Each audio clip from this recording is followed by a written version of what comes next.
আইন প্রণয়ন করে কে? সংসদ, তাই তো? সরকার করে না।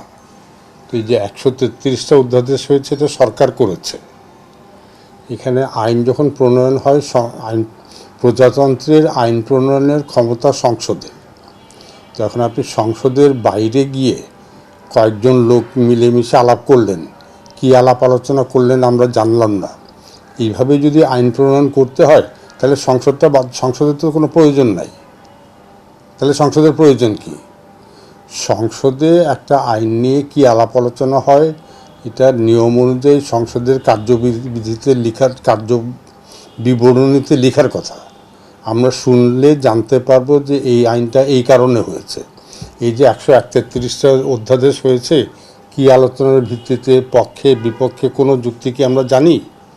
আর অধ্যাদেশ যদি আমরা মনে করি যে অধ্যাদেশটা আইন প্রণয়নের সঠিক প্রক্রিয়া, তাহলে আমাদের সংসদ তো বন্ধ করে দেওয়া উচিত।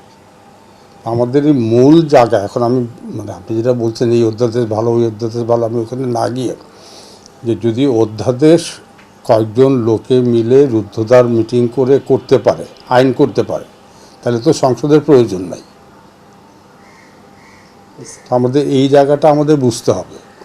অধ্যাদেশ ওরা কি আলোচনা করেছেন, পক্ষে কি যুক্তি ছিল, বিপক্ষে কি যুক্তি ছিল, নোট অফ ডিসেন্ট হয়েছে, কিন্তু আইনের যৌক্তিকতা কী ছিল, এইসব যদি একটা রুদ্ধদ্বার বৈঠকে বসে কয়েকজন ব্যক্তি মিলে ঠিক করে ফেলতে পারেন, তাহলে তো সংসদের কোনো প্রয়োজন নাই। আর যদি মনে করেন যে আইন প্রণয়নের জন্য সংসদ দরকার, তাইলে সংসদ যেটা ভালো মনে করে ওটাকে আমাদের মেনে নিতে হবে। হ্যাঁ, আপাত দৃষ্টিতে এই বিচারপতি নিয়োগের আইন বা সুপ্রিম কোর্টের আলাদা সচিবালয় করার অধ্যাদেশ, অধ্যাদেশগুলি আপাত দৃষ্টিতে এগুলি ভালো মনে হচ্ছে, কিন্তু সংবিধান বলেছে যে আইন প্রণয়নের ক্ষমতা সংসদের। সংসদে সবাই মিলে আলাপ আলোচনা করলে যে আলাপ আলোচনা আমরা শুনতে পারবো, বুঝতে পারবো, সেইভাবে করলে আমার মনে হয় জিনিসটা আরও ভালো হবে। হ্যাঁ, এখন যদি ওনারা না করে তাহলে সেটা বিচার বিভাগের স্বাধীনতার জন্য একটা বিরাট হুমকি হয়ে যাবে।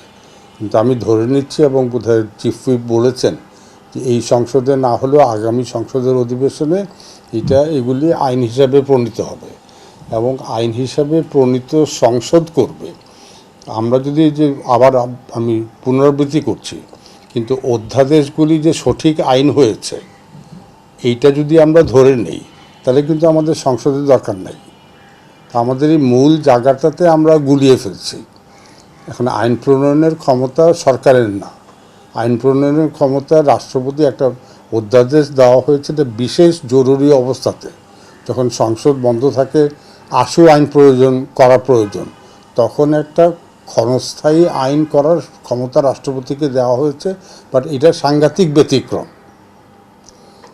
আইন প্রণয়ন সংক্রান্ত সংবিধানে 65 থেকে 93 প্রায় 28টা ধারা আছে, অনুচ্ছেদ আছে।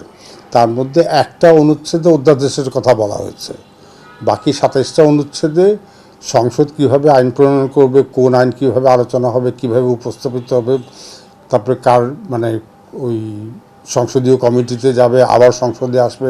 তা আমরা যদি মনে করি যে এই প্রক্রিয়াটা দরকার নাই, সরকারি আমলারা আর কতজন মন্ত্রী বলে ঘরে বসে আইন করবেন, তাহলে তো আমাদের সংসদ বাদ দিয়ে দেওয়া দরকার। কারণ ওনারা ভালো আইন করতে পারবেন কি পারবেন না এটাতে আমার সন্দেহ আছে, এই জন্য যে অধিকাংশই তো ব্যবসায়ীরা জীবনে আইন পড়েন নাই, আইন প্রণয়ন করেন নাই। অতএব আমাদের যে ব্যবসায়ী অধ্যুষিত সংসদ কখনোই ঠিকমতো কাজ করবে না। আর এই ব্যবসায়ী অধ্যুষিত সংসদ থেকে আমরা যতদিন বের হতে পারবো না, ততদিন কিন্তু সংসদের কাছে আমরা সঠিক কাজ আশা করতে পারি না।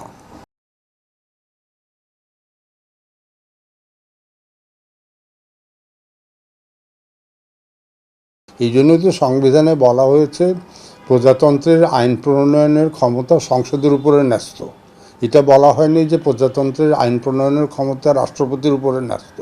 তাহলে ঠিক আছে, আমরা সংবিধান সংশোধন করে বলি যে প্রজাতন্ত্রের আইন প্রণয়নের ক্ষমতা রাষ্ট্রপতির উপরে ন্যস্ত, এবং রাষ্ট্রপতির প্রণীত অধ্যাদেশ সংসদ অনুমোদন করবে। তাই এইভাবে দুনিয়াতে কোনো দেশে গণতন্ত্র নাই। তখন আমরা এখন গণতন্ত্র সম্পর্কে অনেক উদ্ভট চিন্তা করছি, সব আজগুবি আলাপ আলোচনা করছি। তো আমরা তাহলে ওইগুলি বাস্তবায়ন করি।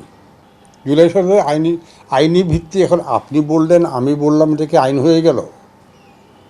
আইন কোনটা হবে? যেটা সংসদে পাশ করবে, সেটা তো সংসদে পাশ করে নাই, তাহলে এটার আইনি ভিত্তির কথা কেন আসছে? হ্যাঁ, আমরা যদি ধরে নেই যে সংসদ না পাশ করলেও হবে, জনগণে মিলে যেটা পাশ করেছে ওইটাই আইন, তাহলে আমাদের পুরো সংবিধান, দুনিয়াতে যেভাবে সাংবিধানিকভাবে দেশ চলে, তা আমরা বলবো না আমরা দুনিয়ার কথা মানি না, দুনিয়াতে তারা কেউ কিছু বুঝে নাই, এটা আমাদের মতো করে হবে। উচ্চকক্ষ আমার আশঙ্কা, মানে আমরা যারা সুশীল সমাজ, যারা টেলিভিশনে টকশোতে করি, তাই তো আমরা কেউ নির্বাচন করে নির্বাচিত জনপ্রতিনিধি হতে পারবো না। তো এখন অনির্বাচিত পথে সংসদে যাওয়ার আমাদের একমাত্র পথ হলো দ্বিতীয় কক্ষ করা। দ্বিতীয় কক্ষ করলে কথা ক পার্টির 10টা সিট, খ পার্টির 20টা সিট, গ পার্টির 30টা সিট, তখন আমার মতো লোকজন ক খ গ পার্টির দুয়ারে গিয়ে ধর্ণা দিবে এবং ধর্ণা দিয়ে ওই লিস্টে নাম আসবে, আমরা সংসদ সদস্য হয়ে যাব। আমার মনে হয়, আমার আশঙ্কা যে দ্বিতীয় কক্ষ সৃষ্টির এইটাই একমাত্র কারণ। দ্বিতীয় কক্ষ যেসব দেশে আছে সেটা হলো ফেডারেল রিপাবলিক, মানে এক কেন্দ্রীয় সরকারের দ্বিকক্ষ বিশিষ্ট পার্লামেন্ট নাই। ভারতে আছে, কারণ ভারতে প্রদেশ আছে, তাই তো।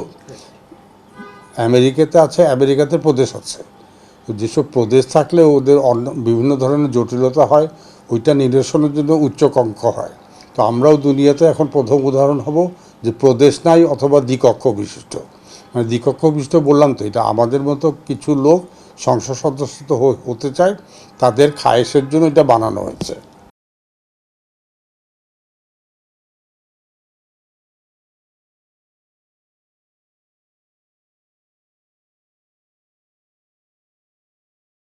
এটার একমাত্র ব্যবস্থা হলো সংসদে যা আলোচনা হয় সেটা 1 মাসের মধ্যে ছাপা আকারে সংসদের কার্যবিবরণী নামে ছাপা হওয়ার কথা। ছাপা হলে ধরুন আজকে সংসদে কি বলা হলো, আমি যদি সংবাদ আজকে না দেখি, টেলিভিশন না দেখি, বা কালকের পত্রিকা না পড়ি, তাহলে কিন্তু আমরা জানতে পারি না। কিন্তু ওইটা যদি মানে 1 মাসের মধ্যে ছাপা হয়ে যায়, তখন লোকজন পড়ে জানতে পারবে যে আমাদের এই সংসদ সদস্য এই ধরনের কথা বলেছেন। এইটা যদি জেনে ফেললে তারা এইসব কথা বলা বন্ধ হবে।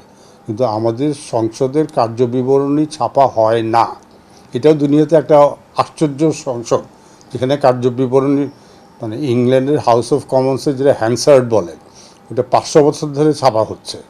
আমি 40 বছর আগে মানে লন্ডনে বসে লাইব্রেরিতে দেখেছি ভারতীয় সংসদের কার্যবিবরণী 1 মাসের মধ্যে লন্ডনে চলে আসতো। আর আমাদের কার্যবিবরণী আমি 4-5 মাস আগে খোঁজ করেছিলাম, 1 সপ্তাহ লেগেছে ওই সুপ্রিম পার্লামেন্টের লাইব্রেরিতে প্রবেশ অধিকার করার জন্য আমার সহকর্মী পাঠিয়েছিলাম। তো পার্লামেন্টের লাইব্রেরিতে বললো ইদানিংকালে কার্যবিবরণীর 2টা মাত্র কপি আছে, এই 2টা কপি পার্লামেন্টে বসে পড়তে হবে, কাউকে দেখা যাবে না, কেউ দেখতে পারবে না। সো দুনিয়ায় সংসদের কার্যবিবরণী 1 মাসের মধ্যে ছাপা হওয়ার রীতি আছে। আপনি যেটা বললেন, ওই ছাপা হলে তখনই কুরুচিপূর্ণ কথাবার্তা হচ্ছে বা অযৌক্তিক কথাবার্তা হচ্ছে, আমরা ওইটা সব বুঝতে পারবো। আমরা যাতে এটা বুঝতে না পারি, এই জন্য সংসদ কার্যবিবরণী ছাপা করে না।